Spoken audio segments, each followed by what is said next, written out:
Hey everyone, welcome back to another video.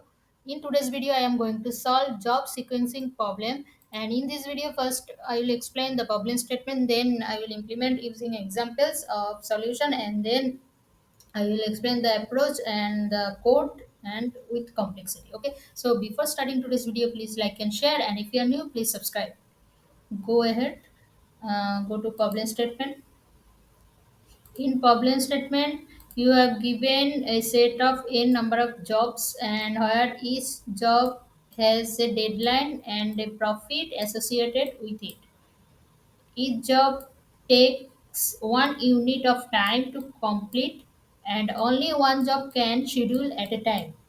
We earn the profit associated with a job if and only if the job is completed by its deadline, and you have to find the number of job done and maximum profit. Okay, we have to find two things. One is number of job, how many number of job can done in maximum, and then we have to find the maximum profit of the given input.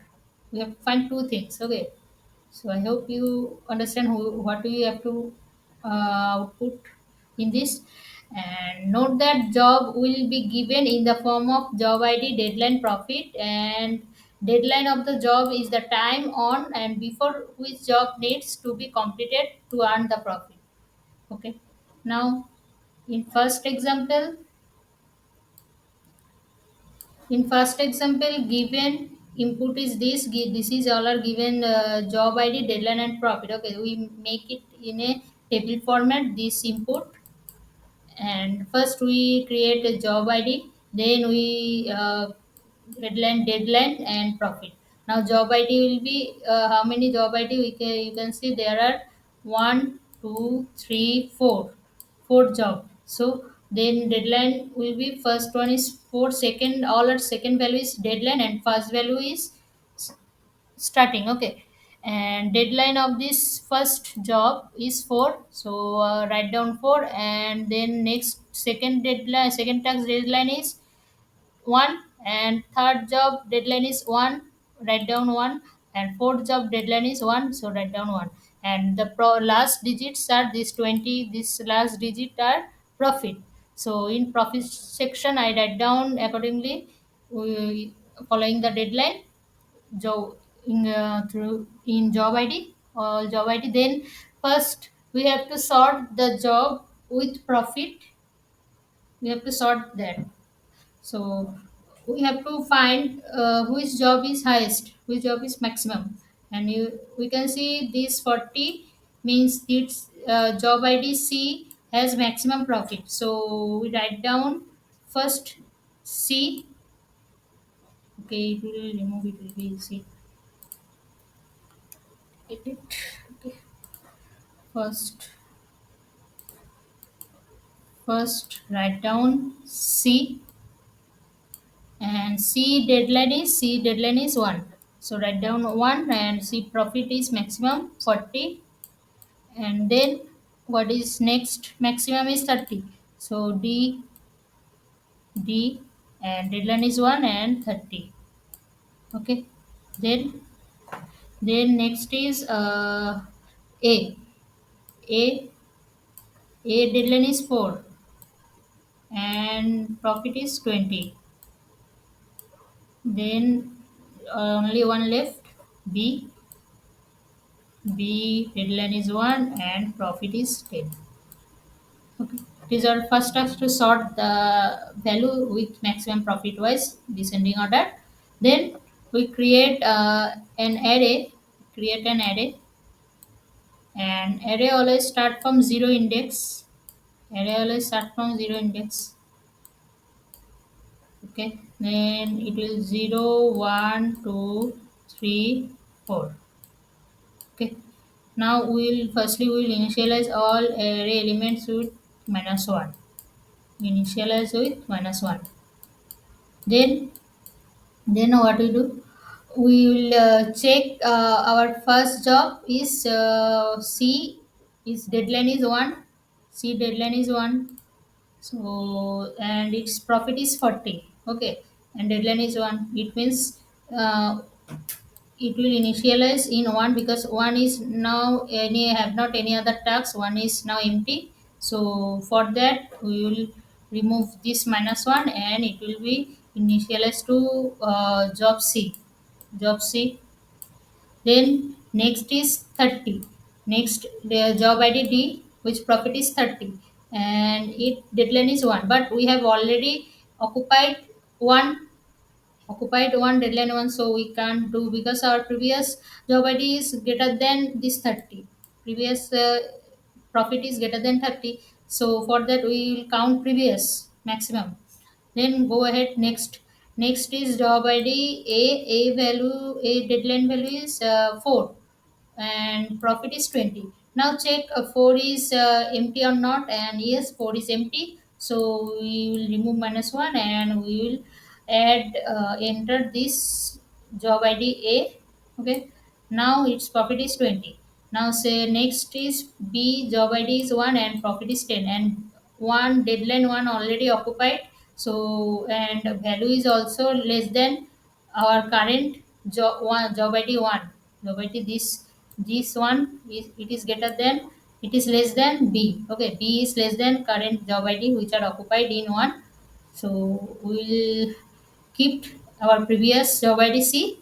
Now we have find how many job we have done. We have done two jobs, C and A. C and A. Now, how can we find maximum jobs? Just sum of these two job ID, these two job ID profit value, and these two job ID profit value. First is C. C value is 40. C value is 40, and job ID A value is A profit value is 20. A profit value is 20. So 40 plus 20 equals to 60, and it is our maximum profit, and the total number of jobs is 2, and in output it will show this 2 and 60, 2 and 60, and you can see 2 and 60. Okay, and approach is basically very simple. First you can use the approach greedy approach. Okay, in greedy approach basically what we do, we will sort the maximum profit first, then we maximize the total profit as choosing the job with maximum profit or every time slot eventually.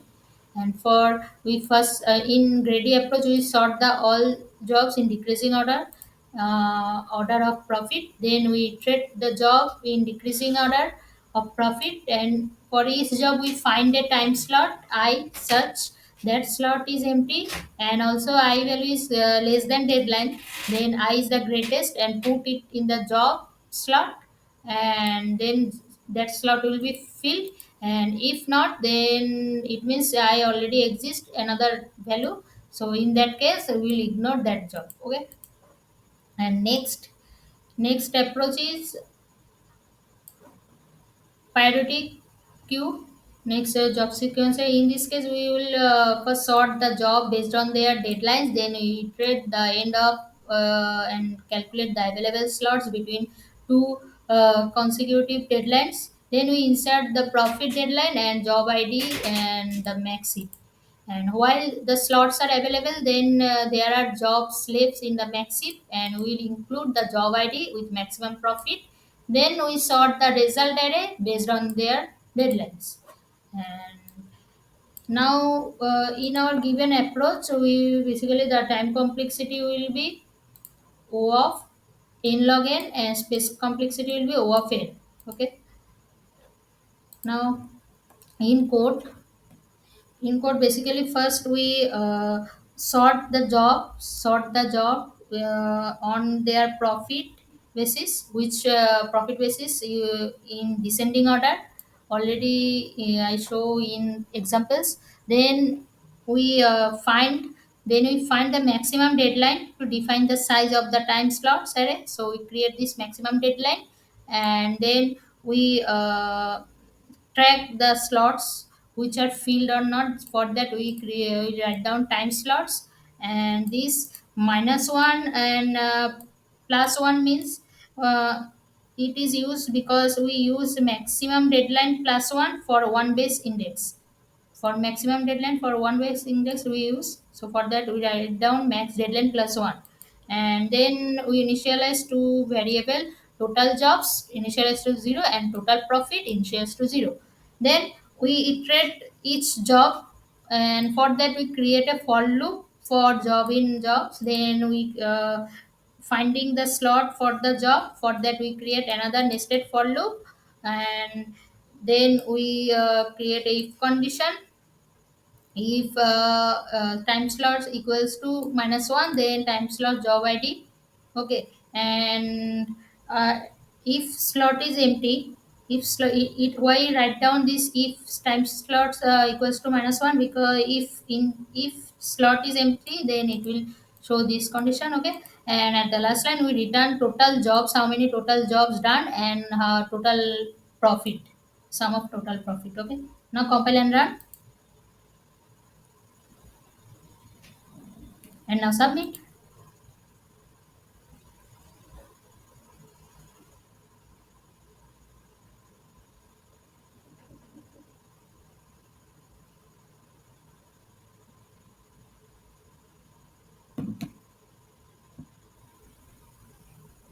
We solved today's problem. Hope so today's video is helpful to you. See you next video. Till then, tata, bye bye.